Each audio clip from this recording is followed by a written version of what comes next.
Le chaos ne demande jamais la permission d'entrer dans ta vie. Il enfonce la porte, brise tes certitudes et attend de voir si tu vas t'effondrer sous le poids du monde. Regarde autour de toi.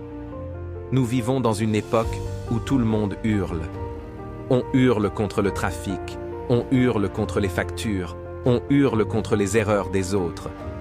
On croit que l'agitation est une preuve de force, alors qu'elle n'est que l'aveu de notre propre défaite intérieure. Mais pose-toi cette question, et sois honnête avec toi-même. À quand remonte la dernière fois où tu as possédé ton propre esprit?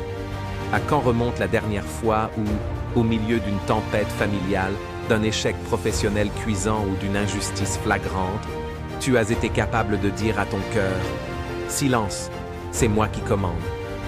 Dans les 20 prochaines minutes, je ne vais pas te donner des conseils de relaxation de surface. Je ne vais pas te dire de respirer et de compter jusqu'à 10. Ce que je m'apprête à te transmettre, c'est une arme de destruction massive contre l'anxiété. Je vais te raconter une histoire vraie, brute, qui se passe dans les rues que tu traverses chaque jour, pour te montrer que le calme n'est pas l'absence de tempête, mais la maîtrise totale de la navigation. Le bénéfice pour toi? Si tu restes jusqu'au bout, tu ne regarderas plus jamais une difficulté de la même manière. Tu vas découvrir comment transformer tes réactions instinctives en décisions stratégiques. Tu vas apprendre à devenir ce rocher sur lequel les vagues viennent s'écraser sans jamais l'ébranler. Avant d'aller plus loin, si tu sens que ton esprit est fatigué d'être l'esclave de tes émotions, abonne-toi maintenant. Car ici, on ne cherche pas seulement à réussir, on cherche à devenir inébranlable. Prépare-toi. Ce que tu vas entendre risque de briser tes excuses, mais c'est le prix à payer pour ta liberté. Voici comment rester calme, quoi qu'il arrive, à travers les yeux d'une enfant qui a compris ce que les adultes ont oublié. Dans cette histoire, je vais te parler de Marc. Marc était un homme que la société qualifierait de réussi. Un appartement en banlieue chic, un poste de cadre supérieur où les emails pleuvent comme des balles de mitrailleuse, et une montre au poignet qui coûte le prix d'une petite voiture. Mais si vous aviez plongé votre regard dans le sien, entre deux réunions de crise, vous n'auriez pas vu de la réussite. Vous auriez vu un homme en train de se noyer. Marc était devenu un expert en une seule chose, la réaction. Il réagissait à tout. Un serveur qui oublie le sucre, Marc explosait intérieurement. Un collègue qui remet en question son rapport. Marc passait la nuit à ruminer des répliques cinglantes. Il était comme une feuille sèche dans un ouragan, emporté par le moindre courant d'air émotionnel. Ce mardi matin-là, l'ouragan décida de frapper plus fort. Tout commença par un détail. Un bol de céréales renversé par sa fille de 7 ans, Sarah, sur son pantalon de costume à 800 €, juste 10 minutes avant un rendez-vous crucial. « Mais c'est pas vrai! Sarah, regarde ce que tu as fait! Tu ne peux pas faire attention 2 secondes ?» hurla Marc, la voix étranglée par une colère qui semblait disproportionnée pour quelques gouttes de lait. Sarah ne répondit pas. Elle ne pleura pas non plus. Elle resta là, ses grands yeux bruns fixés sur son père, tenant sa cuillère comme un bouclier inutile. Elle observait cet homme qu'elle aimait, ce géant qui, pour elle, ressemblait de plus en plus à un volcan prêt à tout détruire sur son passage. Marc sortit en trombe, claquant la porte si fort que le cadre photo de leur dernier voyage en famille manqua de tomber. Dans sa voiture, coincé dans un embouteillage qui semblait avoir été conçu par le diable lui-même pour tester ses nerfs, Marc tapait sur son volant. Il insultait les conducteurs invisibles derrière leur pare-brise. Il était en retard. Il était en colère. Et surtout, il était fatigué de cette colère. Son cœur battait à 110 battements par minute, alors qu'il était assis, immobile. C'est là, dans cette boîte de métal chauffée par le soleil, qu'il reçut l'appel. Sa femme, le souffle court. « Marc, Sarah, elle a fait une chute à l'école. C'est sérieux. Ils l'emmènent aux urgences. » À cet instant précis, le monde de Marc s'arrêta de tourner. Le costume taché n'avait plus d'importance. Le rendez-vous crucial était devenu une poussière insignifiante. Le silence se fit dans l'habitacle, un silence de mort. Mais à l'intérieur de Marc, ce n'était pas le calme. C'était la panique pure. Une panique qui hurle, qui déchire, qui aveugle. Lorsqu'il arriva à l'hôpital, Marc était une épave. Il bouscula les gens dans le hall, cria sur l'infirmière à l'accueil parce qu'elle ne trouvait pas le dossier assez vite. Il était devenu le chaos incarné. Quand il entra enfin dans la chambre, il s'attendait à voir du drame, des larmes, de l'agitation. Mais ce qu'il vit le pétrifia. Sarah était allongée, le bras dans le plâtre, une légère griffure sur la joue. Elle tenait un petit livre de coloriage de la main gauche.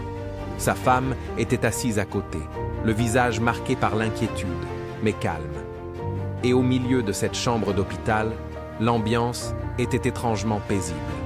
« Papa » dit Sarah d'une voix douce. Marc se précipita, s'effondrant presque sur le lit.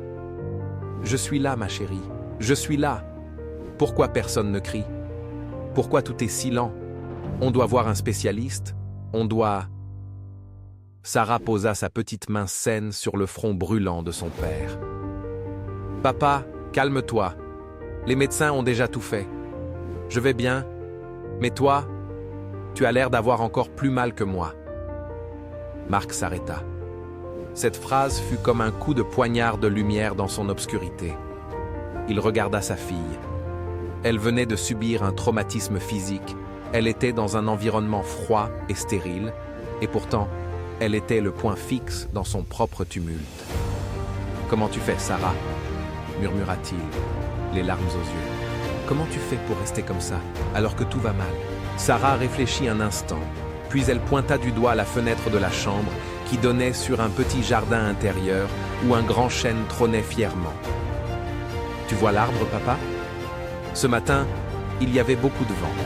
Les feuilles bougeaient partout. Elles faisaient du bruit. Mais le tronc, lui, il ne bougeait pas. Il regardait juste le vent passer. Maman m'a dit que si je devenais le tronc, le vent ne pourrait jamais me casser. Alors quand je suis tombé, j'ai fermé les yeux et j'ai imaginé que j'étais le tronc. J'ai laissé la douleur être comme le vent. Elle est passée. Et maintenant, je suis juste là. » À ce moment-là, Marc comprit qu'il avait passé les 20 dernières années à être une feuille. Une feuille fragile, réagissant à la moindre brise, s'épuisant à essayer de contrôler le vent au lieu de renforcer ses racines. Il réalisa que sa colère contre le lait renversé, contre les embouteillages, contre ses collègues, n'était que l'aveu de sa faiblesse. Il n'était pas le maître de sa vie. Il en était le spectateur terrifié. Rester calme quoi qu'il arrive, ce n'est pas être indifférent. Ce n'est pas ne rien ressentir. C'est choisir son camp. C'est décider que rien d'extérieur n'est plus puissant que ce qui réside à l'intérieur. Marc sortit de la chambre quelques minutes pour respirer. Il s'installa sur un banc dans le couloir. Pour la première fois de sa vie adulte, il ne sortit pas son téléphone. Il ne vérifia pas ses emails. Il ferma les yeux. Il écouta le bruit de l'hôpital, les pas pressés, les bips des machines, les murmures. Il laissa tout cela passer sur lui comme le vent sur le chêne. Il sentit sa tension descendre, son rythme cardiaque se stabiliser.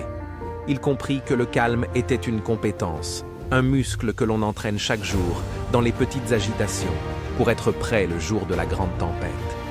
Sache une chose, le monde essaiera toujours de te faire sortir de toi-même. Le système est conçu pour te garder dans un état de réaction permanente. Parce qu'un homme en réaction est un homme que l'on peut manipuler. Un homme calme, lui, est dangereux. Il est libre.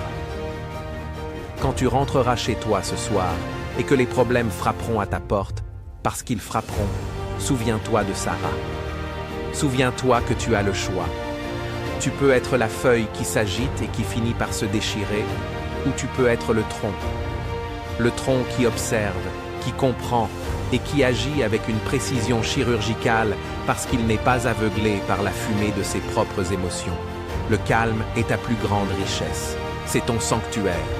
C'est là que naît la créativité, là que naît la vraie force, là que naît la richesse consciente. Car la vraie richesse, ce n'est pas d'avoir 1 million sur son compte, c'est de posséder une paix que même 1 million de problèmes ne peuvent pas t'enlever. L'histoire de Marc et Sarah nous rappelle une vérité universelle que nous avons tendance à enterrer sous le tapis de notre stress quotidien. Ta paix intérieure est la seule chose sur laquelle tu as un contrôle total. Et c'est pourtant la première chose que tu sacrifies au nom de l'urgence.